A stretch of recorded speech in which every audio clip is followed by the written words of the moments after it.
Hello again, and welcome to another edition of Speaker Spotlight from Leapfrogging Success. In this episode, Wade Bergner and I continue the conversation from last time by jumping into the fascinating topic of children's book publishing. Wade and I talk about his book, The Bird Ride, what inspired him to write it, and how he started with the process. He goes into detail about important connections and who he partnered with to make sure his book was successful and well received. Folks, I'm extremely pleased to introduce Wade Bergner. Let's get into it and learn more about children's book publishing. Hey, how's it going, Wade? It's good to see you again. Great to see you as well, Nick. Glad to be here today. Yeah, so I was wondering if you could talk to us today about your process of book publishing. Sure, yeah.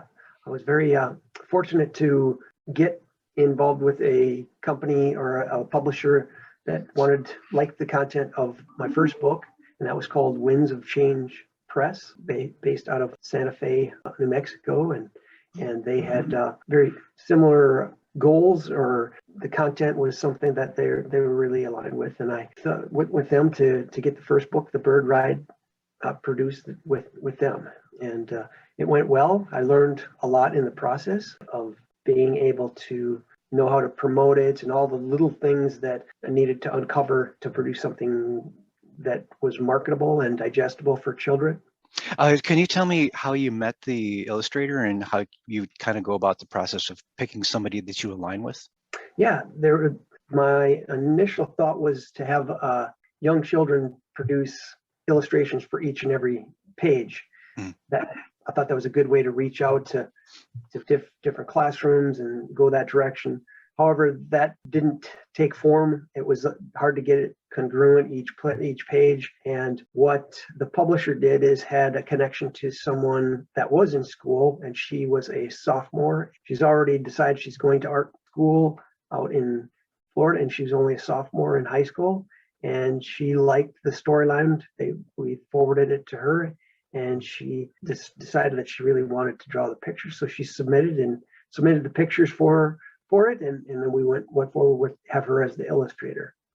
That's great. Hey, that's a really good success story. So I do have a question about the process. Timing is really critical for people like me and probably a lot of other people. Like they probably just don't choose to write a book, even though they may really want to, but they take a look at the timing and the process and all the things they have to do, and it never comes to fruition for various reasons. What do you tell someone that really has a passion and a dream to get something out there? They have a fantastic idea, pretty much that would help a lot of children or people. What do you tell them as far as timing and if they should do it, or what's all involved in that? Yeah, I can see, and I know exactly why most people don't, because it's very humbling, to say the least, to try to produce a book and then invest that money, because it really can't be, in my eyes, be looked at as I'm going to make X dollar of number or get my return on investment. It really has to be a strong pull, the message, something within you just really needs to drive you to do this. There's another angle.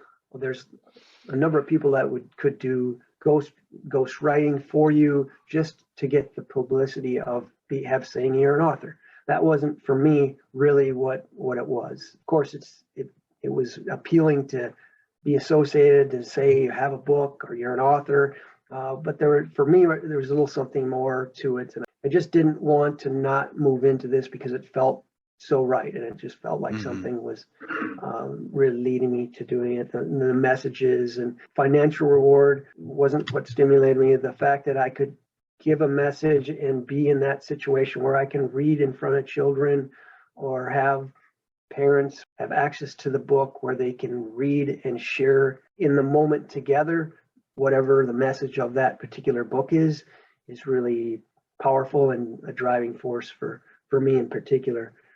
There's so many different options.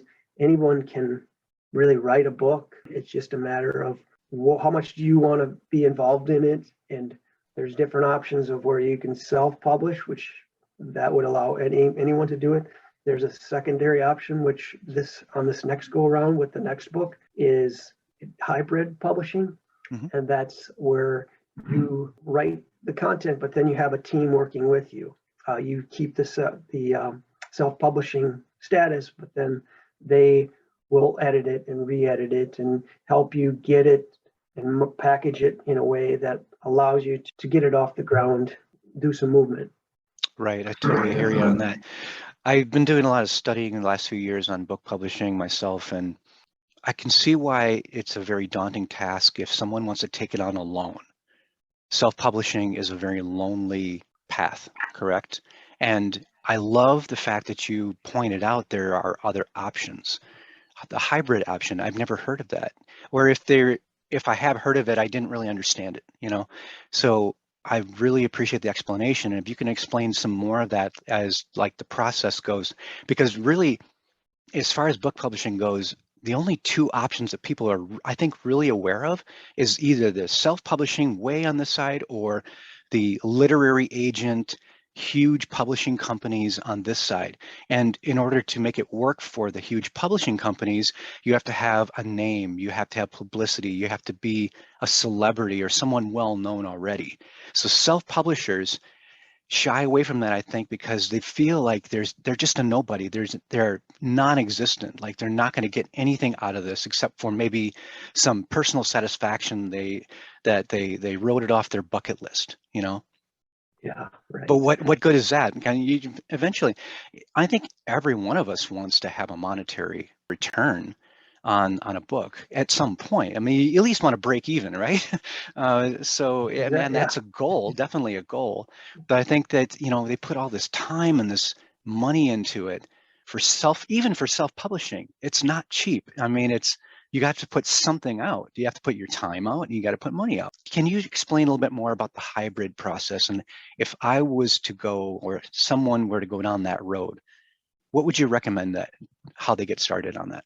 There's a number of questions here, but the hybrid road would be to find that particular area. Like for me, the challenge was the publisher that I had was new to doing what they do. They have their own published. They had 2 or 3 of their own books, and then they had maybe 5 or 6 different books, but none of them were children's books. And that's a different animal. And that's where I, in hindsight, learned that I need to find someone that knows that industry and knows how to package it and take one of the really neat ways of looking at it. When you're trying to help your pet heal, you need to put the pill inside a piece of meat or something, you know, like if it's a dog, that's what you need to do with the children's book is put the medicine in there, wrap it up.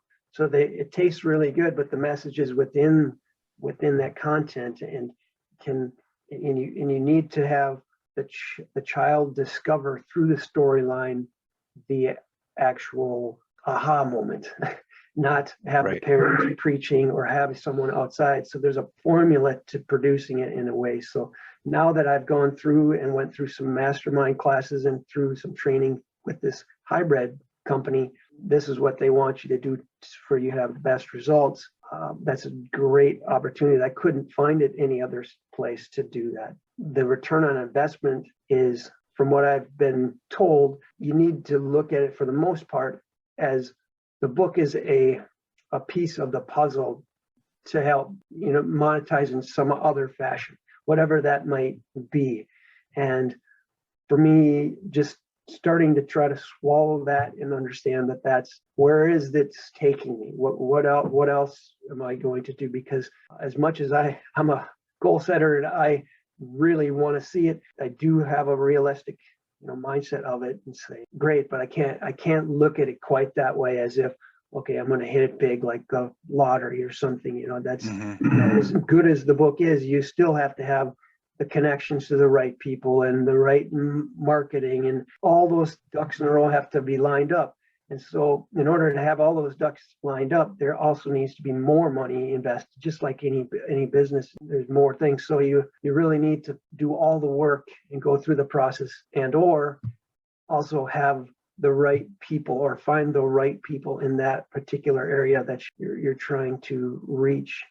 Might it be kids' books, or if you're going for middle school, all those little areas, workbooks, maybe that's another area. But there's to network, just like all the other things that we do to try to get the best out of ourselves, or that all kind of plays in. Yeah, I totally hear you. I'm glad to hear that. I pulled out some things and themes that you're talking about that are really powerful. Number one, you're speaking about a piece of a platform. I think that's super. I hit the nail right on the head there. Part of a platform. So branding matters, and genre and demographic and target demographic matter, right?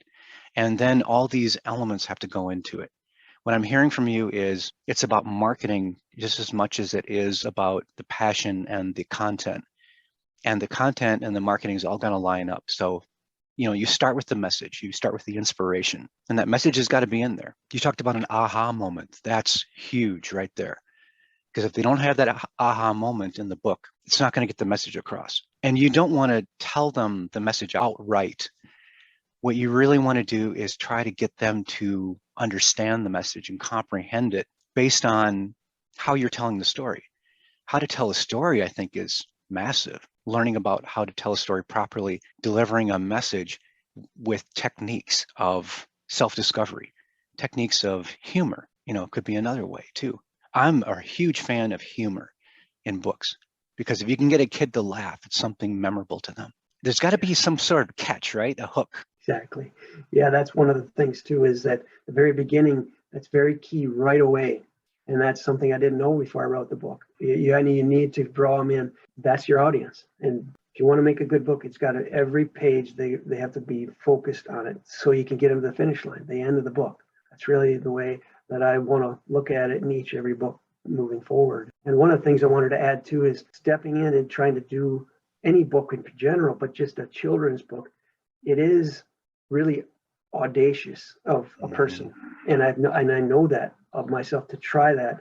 I've learned to tell myself, I don't care what other people think. I need to do this.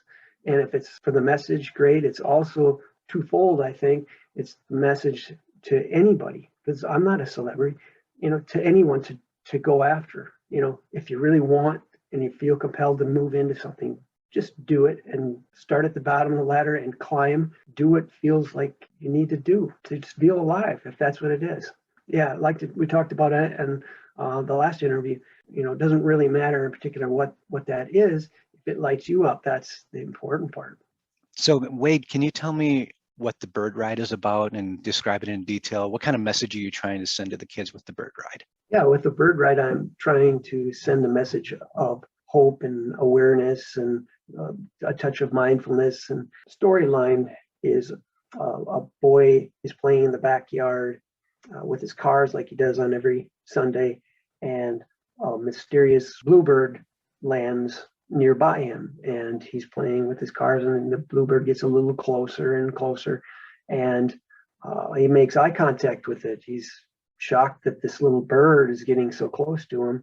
He, in the process, doesn't know if he's dreaming or not, but he shrinks and hops on the back of this bluebird and goes for a ride and has an experience of awareness of seeing the energies from above in the sky and seeing how there's so much playful energy at elementary schools. And then there's a supercharged like rainbow of energy around a girl and a dog playing together in their yard.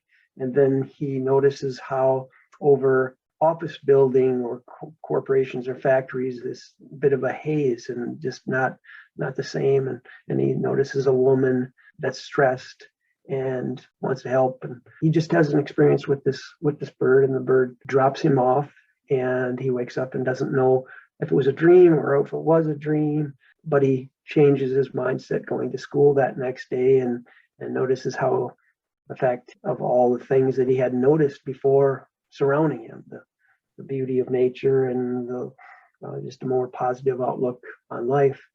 And in closing on the book, he digs in his pocket and notices that he has a blue feather. So he's wondering whether that was a dream or wasn't a dream. And fresh perspective moving forward, doesn't he? Yes. That's a beautiful message and a positive message, a message of resilience and emotional connection to nature. And the next question I have is, you do have other books too. I think there's a book called Let's Go. Let Go. Let Go. Yeah, Let Go. And all these books, I have manuscripts now. I think it's up to 7 different manuscripts I have queued up. Initially, about a month and a half ago, that was the next one. I thought that's the one I'm leaning into. But over the last month and a half now, I've changed that to two other ones. So now it's down to Leo the light worker. He's like a superhero. There's some different things in that.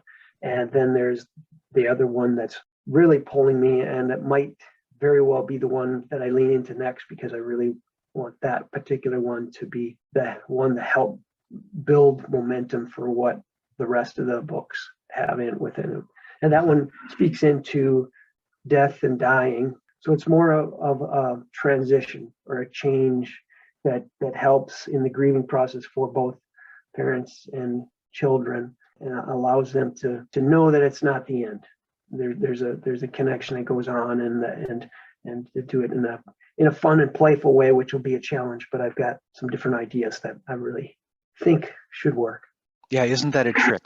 To come up with the proper methods to challenge their thinking, create a hook where you need to catch their attention, and then hold their attention with humor or some sort of message that they can relate to.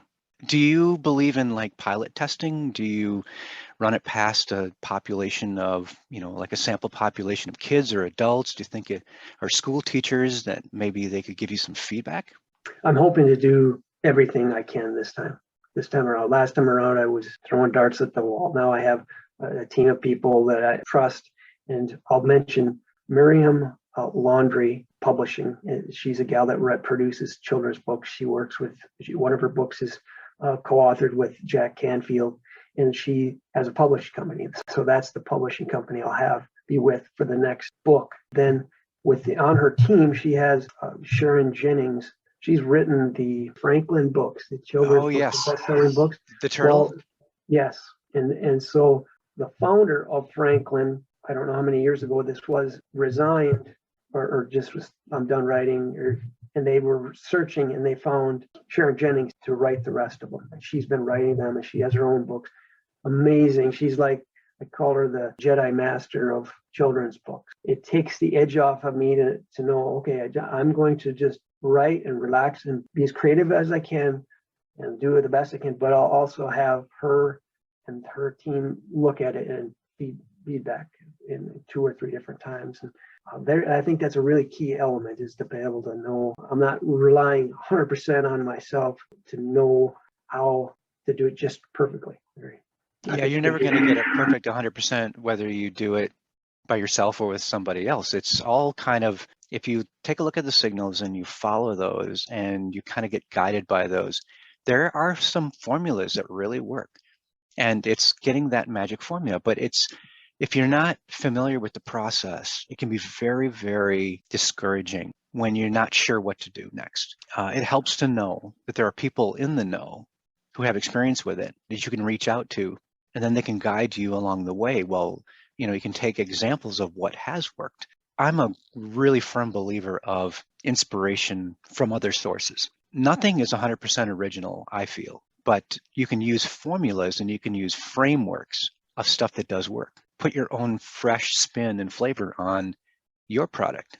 We're not 100% original. None of us are. We do what we pick up, or we are what we pick up along the way in our lives. And that's a really important thing that I think you picked up on too, was, I have a message, and it's not the first time somebody's addressed emotional agility and emotional resilience, but from Wade Bergner, emotional resilience and emotional agility is Wade Bergner's style of it.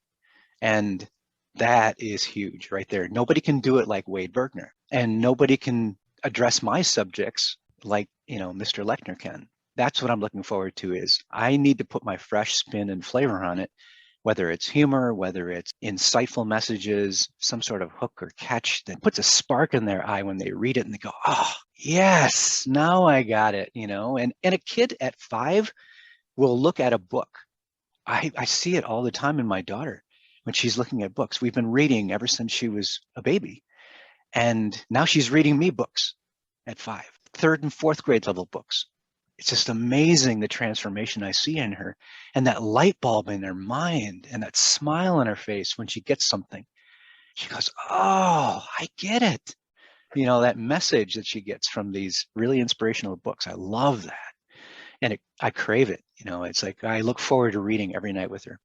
How about if we finish with, can you give 1 or 2 tips if someone's thinking of doing something that really lights them up and they want to create a children's book, they don't know where to start or what to do, what would you tell them? What's one or two great tips you can give them? Well, I would say that first off, yeah, if it pulls at you, write it down and just continue to revisit the storyline.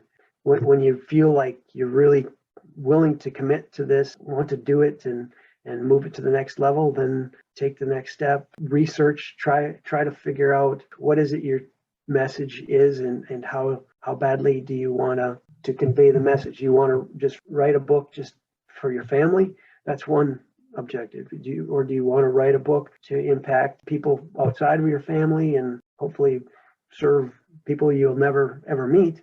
Then do the research to figure out how to make a storyline for children or for different age groups of children. What is it that they need? And like you had mentioned, test it at schools, ask people, lay it out in a format. One of the things I've learned recently is that the children's format is set up for 32 pages. You want to lay it out that way. That's the way you can do it the least expensive and to do it the most efficient way that the publishers can produce it for you. You can go a little bit more, but it'll be, that'll be adjusted price wise. And Wow, that's fantastic stuff. I really appreciate you diving into the details there and giving us some pointers. People that don't have experience in this, I'm sure, are just hungry to know the details. And it's really great of you to share your information in hopes that you can help other struggling writers, just people who want to talk about their subjects, whatever it is. One of the things you had mentioned that came to me while you were talking was the connection and the fact that you, Nick, you might have something, I might have something, Wade, but it does come from somewhere else. I mean, it's just one more person putting their spin on it and whatever comes out of them.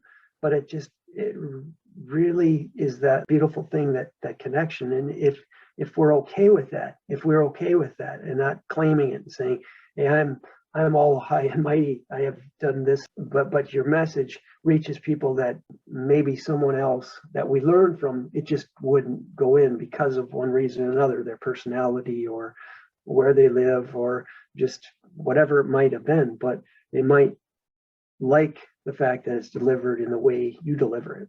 Healthy way and fun way to know you're on the right path because that's right and you feel good about it. Great point. Great point. I really appreciate it. I'm going to go ahead and let you go, but it was another great session. Thanks again to my special guest, Wade Bergner, for the great insight, tips, and details on how to publish a children's book. You can contact Wade at facebook.com/wade.bergner, www.bergnerbooks.com, or email wadebergner@outlook.com. Thank you for watching. If you found value in this video, please give it a thumbs up by clicking on the like button. Share your thoughts in the comments below and subscribe to our channel. Also, be sure to click the notification bell when you subscribe so that you don't miss any future videos. Take care of yourself and take care of each other.